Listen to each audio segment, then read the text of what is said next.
Hi April ni som pali ni a ni jan lama kong siam khulai PMJ soi black top na thok jingami sole hemram Barasia khwa Dumka district Jharkhand state ami bora lawangin jingkara thlan khan lai ruma tun he dar kasabai lawa ala mafu jingkara ni ti kha di top bai di thani hei pangai takin lai do ni ai gan thalai te po jing thon theilo viu kan ti kha tlom ngai na thila lo thlen chuan ngan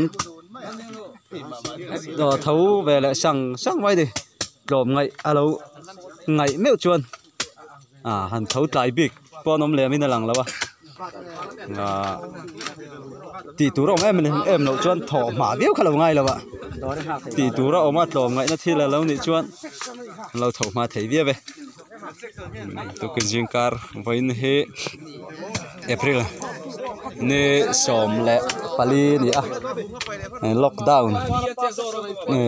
complete lockdown top ni takha ani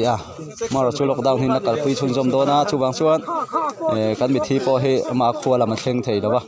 sel hawa kan han buita ani tuna hian high school building lui kan ti BNR hola khan ruang hi da me kania tun dana wang hen thalai ten than kan lai zo chuan thalai chana to panga OB ten de tak force ten phum to do ni phum than vur tak khachu choni jana OB te ne kan vi si theng khatte kan to bokani